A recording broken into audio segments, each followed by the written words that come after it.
Hello दोस्त, आप clear BPSC देख रहे हैं और आप इस यूट्यूब चैनल पे अपनी बीपीएससी को तैयारी को मजबूती दे सकते हैं इस यूट्यूब चैनल को ज्वाइन करके। और हम आज आपके साथ बात करने वाले हैं आधुनिक भारत का इतिहास के टेस्ट सीरीज़ की बात करेंगे, जिसमें हम आज पार्ट 4 ले रहे हैं।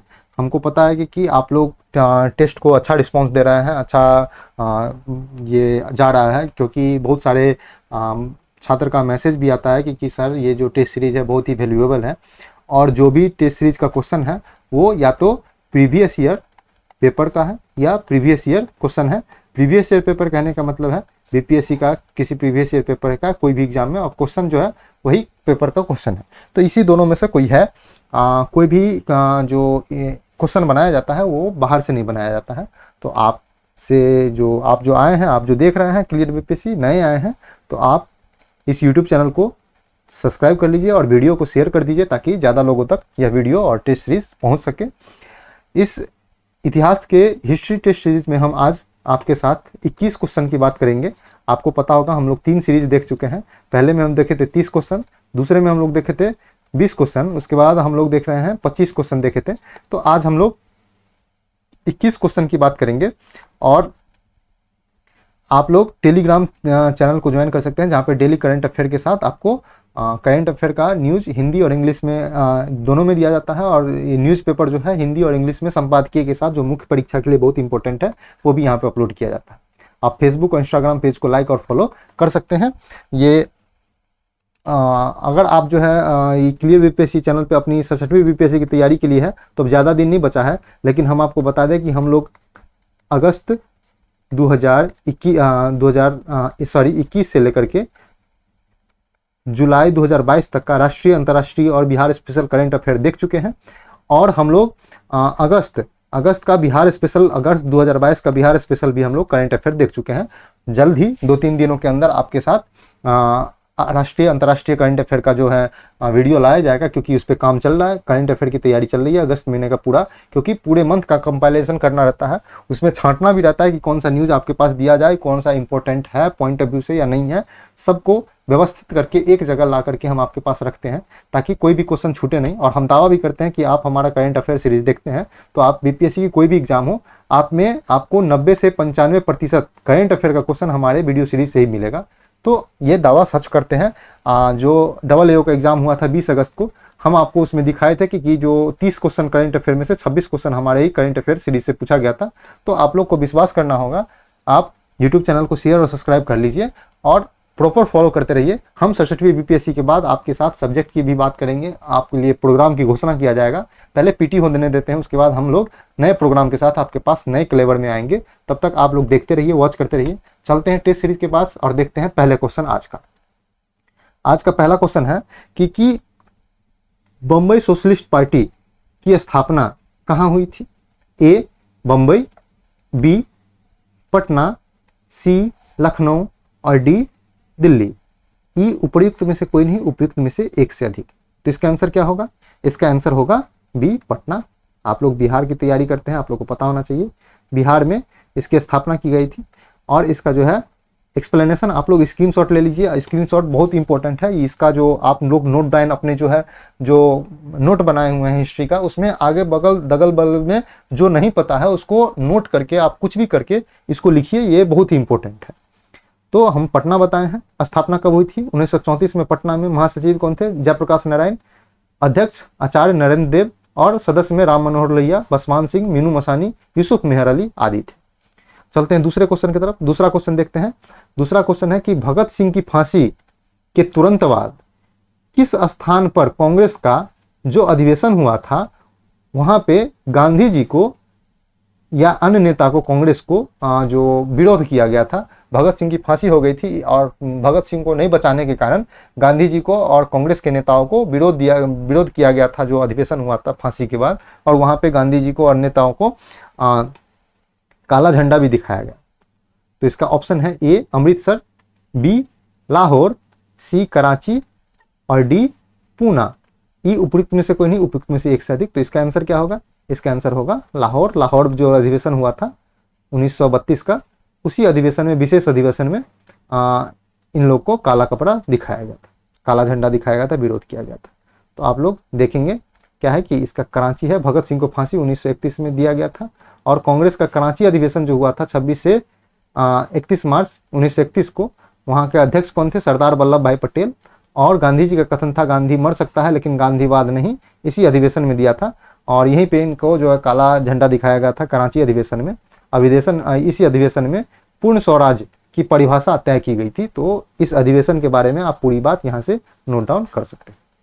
अगला क्वेश्चन की तरफ देखते हैं। अगला क्वेश्चन है कि लाहौर अधिवेशन 1929 में पारित पूर्ण स्वराज निम्न में से क्या था, जिसका सही अर्थ क्या था? तो ए है पूर्ण स्वराज, बी है डोमिनियन स्टेट, सी है विदेश एवं वित्त मामले को छोड़कर स्वतंत्रता, और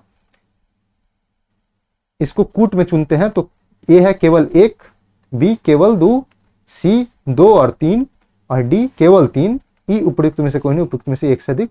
तो इसका आंसर क्या होगा? इसका आंसर होगा केवल एक। पूर्ण स्वराज का जो है परिभाषित किया गया, उसका मतलब था पूर्ण स्वतंत्रता। भारत अब पूर्ण स्वतंत्रता चाहता था, वो डोमिनियन स्टेट नहीं चाहता था। डोमिनियन स्टेट की मांग पहले हो चुकी थी। इसमें देख लेंगे केवल एक है। लाहौर के अधिवेशन की अध्यक्षता जवाहरलाल नेहरू ने किए थे। कांग्रेस को नागरिक को सविनय अवज्ञा प्रारंभ करने की अनुमति दी गई थी। 26 जनवरी 2030 को इसी अधिवेशन में पूर्ण स्वतंत्रता दिवस मनाने की भी घोषणा की गई थी। और 31 दिसंबर को मध्य रात्रि में रावी नदी के तट पर जवाहरलाल नेहरू द्वारा भारतीय स्वतंत्रता का ध्वजारोहण किया गया, राष्ट्रीय गीत गाया गया, इनकलाब जिंदाबाद का नारा लगाया गया था। तो इतना बात आप लोग याद रखिएगा। अगले क्वेश्चन की तरफ चलते हैं। अगला क्वेश्चन है कि जलियांवाला बाग हत्याकांड के जिम्मेवार माइकल ओ डायर जो था, जो उस टाइम में जो जलियांवाला बाग की उस टाइम में अमृतसर का जो कमांडिंग हेड था माइकल ओ डायर, उसकी हत्या कर दी गई क्योंकि वो जलियांवाला बाग हत्याकांड के लिए जिम्मेवार था। तो हत्या कहाँ पे की गई थी, कहाँ हुई थी? लंकाशायर 1922 में, बी अमृतसर 1923 में, सी लाहौर 1927 में, डी लंदन 1940 में, ई उपयुक्त में से कोई नहीं, उपयुक्त में से एक से अधिक।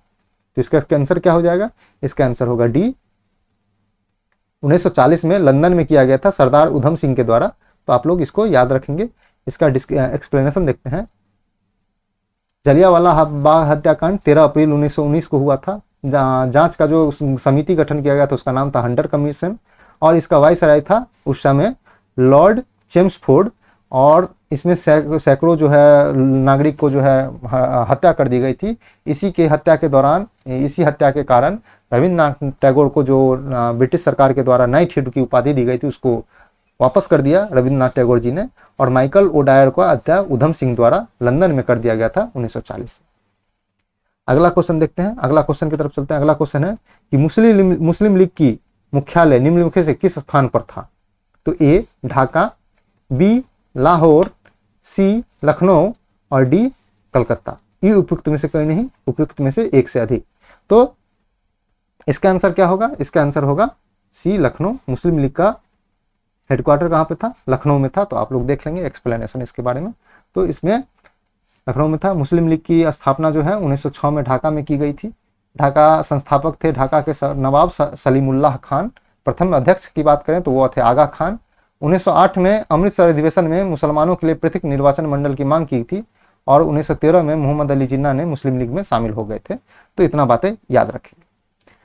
अगला देखते हैं। अगला क्वेश्चन, वर्ष 1905 में बंगाल विभाजन किन दो प्रांतों के रूप में किया गया था? ए बंगाल और बिहार उड़ीसा, बी पूर्वी बंगाल और बिहार में, सी पश्चिमी बंगाल एवं पूर्वी बंगाल में, डी पश्चिमी बंगाल एवं बिहार में, ई उपयुक्त में से कोई नहीं, उपयुक्त में से एक से अधिक। तो इसका आंसर क्या हो जाएगा? सी पश्चिमी बंगाल एवं पूर्वी बंगाल के रूप में बंगाल का विभाजन किया गया था। इस दो भागों में बांट दिया गया था। तो इसको आप लोग याद रखेंगे। हम लोग इसका एक्सप्लेनेशन देखते हैं। इसका एक्सप्लेनेशन क्या है? पश्चिम बंगाल एवं पूर्वी बंगाल में विभाजन की घोषणा कब की गई थी? 20 जुलाई 1905 को। प्रभावी लागू कब हो गया था? 15 अक्टूबर 1905 को। इस दिन शोक दिवस मनाया गया था पूरे बंगाल में। और विभाजन के समय भारत का वायसराय कौन था? तो लॉर्ड कर्जन था। विभाजन के बाद पूर्वी बंगाल, वर्तमान बांग्लादेश और असम में बांट दिया गया था। नए प्रांत पूर्वी बंगाल की राजधानी कहाँ बना दिया गया था? ढाका। विभाजन के बाद पश्चिम बंगाल का जो क्षेत्र था, पश्चिम बंगाल, बिहार एवं उड़ीसा शामिल था। बंगाल विभाजन की जो प्रक्रिया थी उसमें स्वदेशी आंदोलन की शुरुआत हुई थी। और आपको पता होना चाहिए कि 1911 में इस बंगाल विभाजन को रद्द कर दिया गया था। अगला क्वेश्चन देखते हैं। अगला क्वेश्चन की बात करें तो पुर्तगालियों द्वारा चार्ल्स द्वितीय को दहेज में दिया गया द्वीप। चार्ल्स द्वितीय कौन थे? ब्रिटेन के राजा थे, और ब्रिटेन के जो राजा नहीं थे, युवराज थे। तो चार्ल्स द्वितीय का विवाह जो है पुर्तगाली राजकुमारी से हुई थी। तो पुर्तगाली ने चार्ल्स द्वितीय को जो द्वीप था वो दे दिया था। कौन सा द्वीप दे दिया था? जो भारत में स्थित था। तो ए दमन और दीव, बी श्रीलंका, सी बम्बई और डी इंडोनेशिया। ई उपयुक्त में से कोई नहीं, उपयुक्त में से एक से अधिक। तो इसका आंसर क्या हो जाएगा? सी हो जाएगा। इसका आंसर बम्बई होगा। बम्बई द्वीप जो है दहेज में दिया था, और इंग्लैंड के जो राजकुमार थे उन्होंने कुछ नजराना लेकर के इसको बम्बई क्षेत्र को ईस्ट इंडिया कंपनी को सौंप दिया था। तो इसका आंसर, इसका एक्सप्लेनेशन देखिए, बम्बई है। वर्ष 1962 में इसका पुर्तगाली राजकुमारी के साथ शादी हुआ और दहेज के रूप में बम्बई द्वीप को ब्रिटिश सम्राट के रूप में सौंपा। और पुर्तगाली पहले से ही भारत आए थे। केप ऑफ गुड होप के रास्ते भारत आने वाला प्रथम यूरोपीय कौन था? वास्को डी गामा था, जो एक पुर्तगाली थे। तो आप लोग इसको याद रखेंगे। अगला क्वेश्चन देखते हैं। अगला क्वेश्चन की बात करें तो 8 नंबर है कि इस युद्ध में अंग्रेज को बंगाल, बिहार और उड़ीसा का निर्विवाद शासक बना दिया गया और अवध भी इस दया का मोहताज हो गया। तो कौन सा ऐसा युद्ध था? तो ए 1757 का पलासी का युद्ध, बी 1764 में हुए बक्सर का युद्ध, सी 1775 में हुए अंग्रेज मराठा युद्ध, और डी 1761 में हुए पानीपत का युद्ध। ई उपयुक्त में से कोई नहीं, उपयुक्त में से एक सही। इसका आंसर क्या हो जाएगा? इसका आंसर हो जाएगा बी, बक्सर के युद्ध के बाद अंग्रेज को एक निर्विवाद जो है शक्ति मान लिया गया भारत का, और फ्रांसीसी इससे अलग हो गया था। सभी भारतीय जो राजा महाराजा थे सब समझ गए थे इसकी शक्ति। पलासी युद्ध को इसलिए नहीं शामिल किया जा रहा है क्योंकि पलासी युद्ध में अंग्रेज जो है छल कपट के द्वारा जीता था, तो इसलिए पलासी युद्ध के बाद जो है निर्विवाद एक शासक नहीं था, लेकिन बक्सर के युद्ध के बाद हो गया था। तो इसका आंसर होगा बी। आप लोग एक्सप्लेनेशन पढ़ लेंगे। अगला क्वेश्चन हम लोग देखते हैं। अगला क्वेश्चन की तरफ चलते हैं। अगला क्वेश्चन है कि लॉर्ड वेलेजली की जो सहायक संधि के तहत हस्ताक्षर करने वाले राज्यों की, जो राज्य हस्ताक्षर कर देता था सहायक संधि में, उस राज्य की सेना की स्थिति क्या होती थी? तो ए भंग कर दी जाती थी, बी उसकी सेना संख्या बढ़ा दी जाती थी, सी सेना की संख्या कम कर दी जाती थी, और डी ब्रिटिश सेना के साथ राज्य की सेना को मिश्रित कर दी जाती थी, और ई उपयुक्त में से कोई नहीं, उपयुक्त में से एक से अधिक। तो इसका आंसर क्या होगा? इसका आंसर होगा सहायक संधि करने वाले राज्य की सेना भंग कर दी जाती थी और उसी राज्य की खर्चा पर ब्रिटिश सेना रखना पड़ता था। यही था लॉर्ड वेलेजली की सहायक संधि। तो इसका एक्सप्लेनेशन आप लोग देख लेंगे। भंग कर दी जाती थी। लॉर्ड वेलेजली का कार्यकाल है सहायक संधि की स्वीकार करने वाले राज्य के खर्च, जो ब्रिटिश सेना रखी जाती थी जिसका खर्च राज्य वहन करता था, तो ब्रिटिश सेना हो जाता था, राज्य की सेना खत्म हो जाती थी। सबसे पहले सहायक संधि कौन किया था? हैदराबाद का निजाम किया था 1798 में। आप लोग को कल भी इस चीज की सूचना, इसका क्वेश्चन हम लोग ले चुके हैं। अगला क्वेश्चन की तरफ चलते हैं। अगला क्वेश्चन देखते हैं कि भारत में डाक टिकटों का प्रारंभ किस गवर्नर जनरल के समय हुआ था? A Lord Dalhousie, B Lord Wellesley, C Lord Curzon, और डी लॉर्ड कर्नवालिस। ई उपयुक्त में से कोई नहीं, उपयुक्त में से एक से अधिक। तो इसका आंसर क्या होगा? आप लोग जवाब दीजिए। इसका आंसर होगा डलहौजी के समय में डाक टिकट का प्रारंभ शुरू किया गया था। तो आप लोग को ये पता होना चाहिए। इसका एक्सप्लेनेशन हम लोग देखते हैं। लॉर्ड डलहौजी के काल में 1853 में रेल सेवा भी आरंभ किया गया था। 53 में कलकत्ता आगरा के मध्य तार सेवा भी शुरू किया गया था। 1853 में पेंशन की समाप्ति की गई थी। 56 में विधवा पुनर्विवाह अधिनियम लागू किया गया था। लॉर्ड डलहौजी जो है हड़प नीति के जन्मदाता थे। तो ये भी इंपॉर्टेंट है, इतना बातें आप लोग याद रखिए। अगले क्वेश्चन की तरफ चलते हैं। अगला क्वेश्चन देखते हैं कि 19वीं सदी के पूर्वार्ध में सामाजिक एवं सांस्कृतिक जागरण के मुख्य नेता या आधुनिक भारत का प्रथम नेता किसे कहा जाता है? ए ईश्वरचंद्र विद्यासागर जी को, बी सुरेंद्रनाथ बनर्जी को, सी स्वामी विवेकानंद जी को, और डी राजा राम मोहन राय जी को। ई उपयुक्त में से कोई नहीं, उपयुक्त में से एक से अधिक। तो इसका आंसर क्या हो जाएगा? इसका आंसर हो जाएगा डी राजा राम मोहन राय। इनको भारत के प्रथम नव जागरण के दूत भी कहा जाता है। तो इसका एक्सप्लेनेशन आप लोग देखिए, पढ़िए। राजा राम मोहन राय को भारतीय पुनर्जागरण का जनक कहा जाता है और आधुनिक भारत का निर्माता भी कहा जाता है। उन्होंने 1809 में एकेश्वर आदि का उपहार का नामक रचना की थी 1814 में उन्होंने कलकत्ता में आत्मीय सभा की स्थापना की थी, मूर्ति पूजा, और 1828 में ब्रह्म समाज की स्थापना की थी, और सती प्रथा पर रोक 1829 में लॉर्ड विलियम बेंटिंग की काल में इन्होंने इनके सहयोग से किया गया था। तो इतना बातें आप लोग याद रखिएगा। अगला क्वेश्चन की तरफ चलते हैं। अगला क्वेश्चन है, जॉब चार्नक को अंग्रेजों ने पटना स्थित फैक्ट्री का प्रधान किस वर्ष नियुक्त किया था? अंग्रेज जो पटना में फैक्ट्री खोल चुका था, लेकिन जॉब चार्नक को पटना फैक्ट्री का जो है प्रधान किस वर्ष नियुक्त किया गया था, ये पूछा जा रहा है। तो ए है 1651 में, बी 1674 में, सी 1742 ईस्वी में, और डी 1664 ईस्वी में। तो इसका आंसर क्या होगा? इसका आंसर आप लोगों को पता होना चाहिए। 1664 ईस्वी में जॉब चार्नक को पटना के जो अंग्रेज का फैक्ट्री था उसमें प्रधान नियुक्त किया गया था। तो इसका एक्सप्लेनेशन आप लोग पढ़ेंगे। 1651 में पटना फैक्ट्री स्थापित किया गया था, और जॉब चार्नक को 1664 तक पटना की फैक्ट्री का प्रधान बनाया गया था।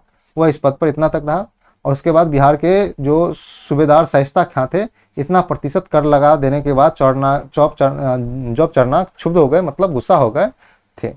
हॉलैंड के व्यापारी डच ने 1632 ईस्वी में पटना में फैक्ट्री स्थापित किया गया था। तो ये भी एक पॉइंट नोट कर लीजिए। अगला क्वेश्चन देखते हैं कि अन्याय से पीड़ित लोगों की आह परमात्मा तक आसन डुला देती है। प्रताप समाचार पत्र में यह लेख किससे संबंधित है, किस घटना से?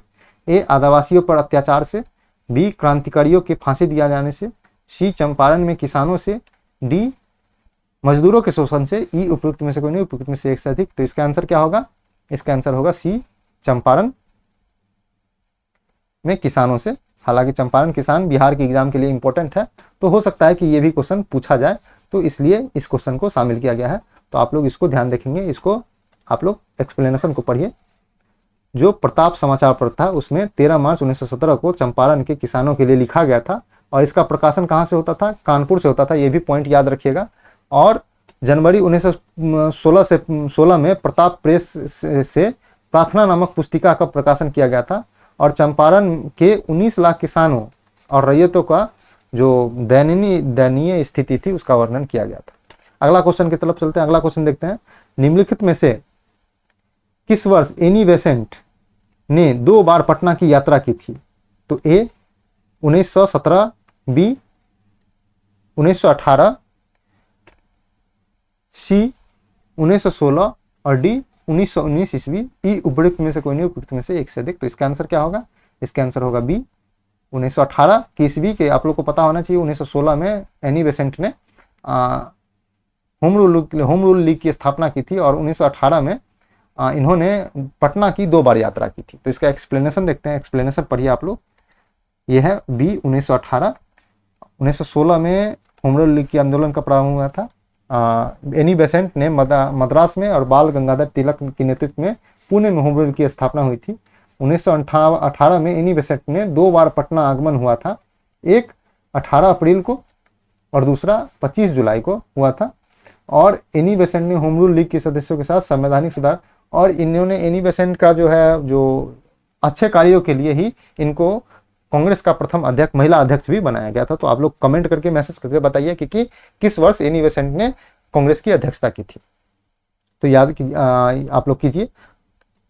अगला क्वेश्चन की तरफ चलते हैं। अगला क्वेश्चन है, दक्कन के वायसराय का खिताब कब प्राप्त हुआ? ए सादतुल्ला खां को, बी दोस्ती अली को, सी पूरनचंद को, डी निजाम उल मुल्क असफ जा को। ई उपयुक्त में से कोई नहीं, उपयुक्त में से एक से अधिक। तो इसका आंसर क्या होगा? डी निजाम उल मुल्क असफ जा को हुआ था। तो आप लोग इसको याद रखिएगा।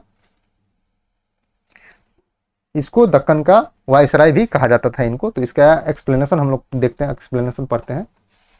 यह है, इन्होंने हैदराबाद की स्थापना की थी 1724 में अंग्रेज को। ये एक्सप्लेनेशन आप लोग पढ़ लीजिए। एक्सप्लेनेशन जो आपको कहीं भी अच्छा लगे पॉइंट, तो आप लोग लिख लिया कीजिए। अगला क्वेश्चन देखते हैं कि किस मध्यकालीन शासक ने मुंगेर को बिहार एवं बंगाल की सीमा रेखा निर्धारित की थी?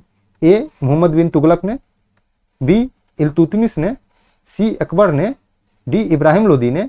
ई उपयुक्त में से कोई नहीं, उपयुक्त में से एक से अधिक। तो इसका आंसर क्या होगा? इसका आंसर होगा डी लोदी वंश के शासक हैं इब्राहिम लोदी।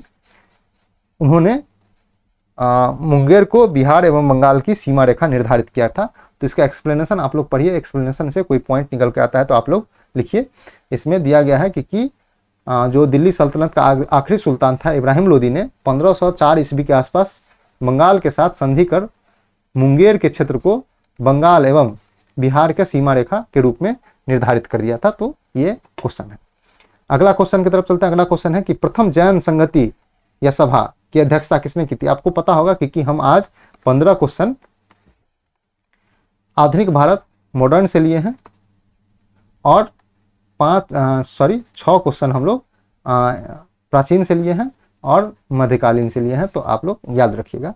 तो आज ये 17 नंबर क्वेश्चन है कि प्रथम जैन संगति की सभा की अध्यक्षता किसने की थी। तो ए स्थूलभद्र ने, बी भद्रबाहु ने, सी देविधि क्षमा शरवण ने और डी जमाली ने। ई उपयुक्त में से कोई नहीं, उपयुक्त में से एक से अधिक। तो इसका आंसर क्या होगा, इसका आंसर आप लोग बताइए। इसका आंसर होगा स्थूलभद्र ने। इन्होंने प्रथम जैन संगति की जो ये हुआ था जैन सम्मेलन हुआ था, जैसे बौद्ध सम्मेलन जो है, बौद्ध जो संगति हुआ, चार्ट हुआ था, जैन संगति 2 हुआ था। तो प्रथम जैन संगति का जो अध्यक्षता थी स्थूलभद्र ने की थी। इसका एक्सप्लेनेशन आप लोग पढ़िए कि स्थूलभद्र ने किया था। प्रथम जैन तीर्थंकर कौन थे, ऋषभदेव। अंतिम जो थे 24वें महावीर थे। प्रथम जैन का सभा का आयोजन पाटलिपुत्रा में हुआ था। जैन धर्म का विभाजन श्वेतांबर एवं दिगंबर में हो गया था। दिगंबर में श्वेतांबर के जो थे अध्यक्ष वो स्थूलभद्र के अनुयायी थे, श्वेत वस्त्र धारण करने वाले थे। और दिगंबर जो थे भद्रवाही को अनुयायी थे, ये नग्न रहने वाले थे। ये उदार थे, उदार प्रवृत्ति के जैन थे और ये कट्टर जैनी थे। कट्टर जो कट्टर होता है, कट्टर जैनी, वो कट्टर जैनी थे, जो इनका नियम पालन करने वाला कट्टर जैनी थे दिगंबर। तो आप लोग हिस्ट्री में इसको डिटेल्स में पढ़ते हैं। अगले क्वेश्चन की तरफ चलते हैं। अगला क्वेश्चन है कि चंद्रगुप्त द्वितीय विक्रमादित्य के नवरत्नों में कौन शामिल नहीं था। कौन शामिल नहीं था। तो इसमें देखते हैं, ए है कालिदास, बी धन्वंतरी, सी वराह मिहिर और डी हरिसेन। ई उपयुक्त में से कोई नहीं, उपयुक्त में से एक से अधिक। तो इसका आंसर क्या होगा, इसका आंसर आप लोग बताइए। इसका आंसर होगा डी हरिसेन। हरिसेन जो है समुद्रगुप्त का दरबारी कवि था, जो चंद्रगुप्त द्वितीय के जो नवरत्न थे उसमें शामिल नहीं थे, हरिसेन। तो इसका आंसर होगा डी। तो इसका एक्सप्लेनेशन आप लोग पढ़िए, एक्सप्लेनेशन में दिया होगा। हरिसेन है, हरिसेन जो है समुद्रगुप्त का दरबारी कवि था और इसका जो रचना हरिसेन द्वारा एक रचना की गई थी, एक पुस्तक लिखा गया था, उसका नाम था प्रयाग प्रशस्ति अभिलेख। इसमें प्रशस्ति है, इसका नाम है प्रयाग प्रशस्ति अभिलेख की रचना हरिसेन के द्वारा किया गया था। समुद्रगुप्त द्वितीय का जो नवरत्न था उसमें शंकु थे, छपनक थे, वररुचि थे, वेताल भट्ट थे, हटकपर थे, अमर सिंह थे और वहाँ पे जो 3 थे वो 3 थे। ये जो 3 हो गए और ये 3, ये 1 2 3 4 5 6 और यहाँ पे 3 ले लीजिए, कालिदास, धन्वंतरी और वराहमिहिर। तो ये हो गए 9। गुप्त वंश की स्थापना किसने की है, श्रीगुप्त नामक की है। कोई आदमी चंद्रगुप्त प्रथम को लगाता है लेकिन वो नहीं है, श्रीगुप्त है। उसके बाद इनके पुत्र हुए घटोत्कच, वो और घटोत्कच के जो पुत्र थे वो थे चंद्रगुप्त। तो चंद्रगुप्त को वास्तविक संस्थापक माना जाता है, न कि गुप्त वंश का संस्थापक माना जाता है। चंद्रगुप्त द्वितीय के काल में चीनी यात्री फाहियान ने भारत की यात्रा की थी। तो आप लोग ये चीज पढ़ते होंगे। अगले क्वेश्चन की तरफ चलते हैं। अगला क्वेश्चन है कि प्रथम संगम की अध्यक्षता निम्नलिखित में किसने की थी। तो आप लोग को पता होगा संगम मंच जो है दक्षिण का है। संगम साहित्य जो होता है, जो बहुत सारा संगम के बारे में पढ़ते हैं, तो ये बार बार पूछा जाता है कि प्रथम संगम की अध्यक्षता किसने की थी, संगम सम्मेलन की। तो ए करिकल, बी अगस्त ऋषि ने, सी इंग्लो अडिगल ने और डी तोल्कापियर ने। ई उपयुक्त में से कोई नहीं, उपयुक्त में से एक से अधिक। तो इसका आंसर क्या होगा, तो इसका आंसर होगा बी अगस्त ऋषि ने प्रथम संगम सम्मेलन की अध्यक्षता की थी, अगस्त ऋषि ने। तो आप लोग इसको नोट डाउन कर लीजिए। आप लोग संगम में जो है बस 10 लाइन का चीज आप पढ़ लीजिए, क्वेश्चन आता है तो वहीं से आता है। तो हम लोग देख रहे थे कि अगस्त ऋषि ने इसकी अध्यक्षता की थी। प्रथम संगम जो हुआ था मदुरई में हुआ था। द्वितीय संगम कपाटपुरम में हुआ था। तृतीय संगम का स्थान भी मदुरई था। द्वितीय संगम के अध्यक्ष अगस्त ऋषि एवं तोल्कापियर थे और तृतीय संगम के अध्यक्ष नक्कीर थे। तो इतना चीज याद रखिएगा, यहाँ से ही क्वेश्चन पूछा जाता है। हाँ, ये भी पूछा जाता है कि संगम साहित्य में किसको जो है सबसे पुराना संगम साहित्य कौन सा है, संगम साहित्य में जो है रामायण किसको कहा जाता है, तो ये सब पूछा जाता है। इसकी चर्चा हम लोग जब ये पढ़ेंगे, ये जो प्राचीन भारत पढ़ेंगे तो संगम वंश में हम लोग देखेंगे। अगला क्वेश्चन देखते हैं। अगला क्वेश्चन है कि बाजार नियंत्रण की नीति के लिए प्रसिद्ध दिल्ली सल्तनत का सुल्तान कौन था? तो ए कुतुबुद्दीन ऐबक, बी मोहम्मद बिन तुगलक, सी अलाउद्दीन खिलजी, डी इब्राहिम लोदी, ई उपयुक्त में से कोई नहीं, उपयुक्त में से एक ही।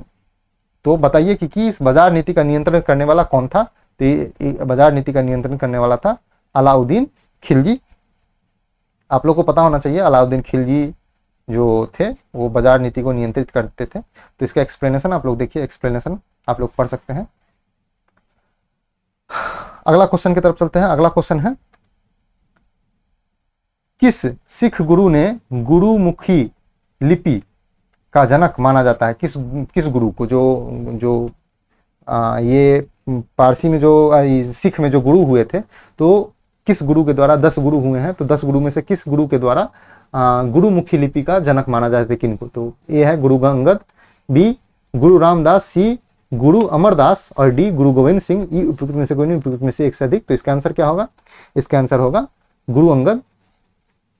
इनके द्वारा गुरुमुखी लिपि का जो इजाद किया गया था इन्हीं के द्वारा। तो इसका एक्सप्लेनेशन पढ़ते हैं। तो गुरु अंगद थे, उनका कार्य इतना था, गुरु नानक देव के उत्तराधिकारी थे, तो कहने का मतलब है दूसरे गुरु थे।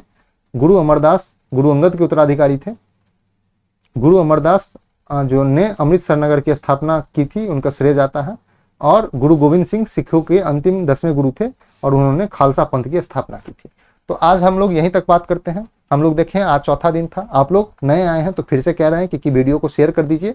क्लियर बीपीएससी यूट्यूब चैनल को सब्सक्राइब कर लीजिए, टेलीग्राम चैनल को क्लियर बीपीएससी टेलीग्राम चैनल को ज्वाइन कर लीजिए और फेसबुक इंस्टाग्राम पेज को लाइक और फॉलो कर सकते हैं। अगर किसी भी तरह की समस्या हो तो आप इस पे मैसेज कर सकते हैं टेलीग्राम पे, व्हाट्सएप पे, और ज़्यादा समस्या हो तो आप कॉल भी कर सकते हैं।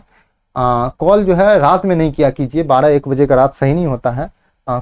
तो कल किसी छात्र ने जो 1:30 बजे रात में कॉल कर दिया था, तो शायद उसको समस्या था, उसको पता था कि हम रात को जगे हुए होते हैं, पढ़ाई करते हैं।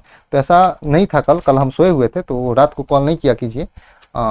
कम से कम 10 साढ़े 10 तक कॉल कीजिए, उसके बाद नहीं कॉल किया कीजिए।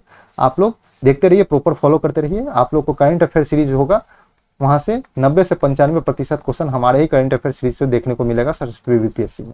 इसको हम लाइव प्रूफ करके दिखाएंगे। तो आज के लिए इतना ही था। आप लोग पढ़ते रहिए, रिवीजन करते रहिए, टेस्ट सीरीज बनाते रहिए। हम हिस्ट्री पे कल 2-3 बच्चे का जो है मैसेज आया था, बहुत दिनों से आ रहा था, तो टोटल 10 मैसेज आया होगा लगभग।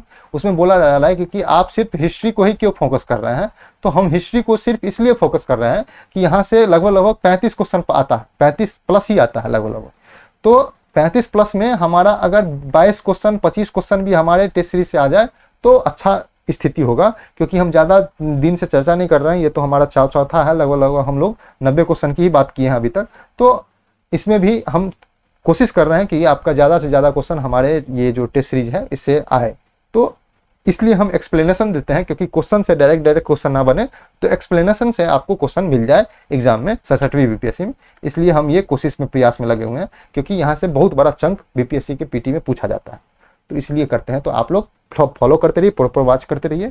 आज के लिए इतना ही था। देखते रहिए, रिवीजन करते रहिए, टेस्ट सीरीज बनाते रहिए। आज के लिए इतना ही। Thank you so much.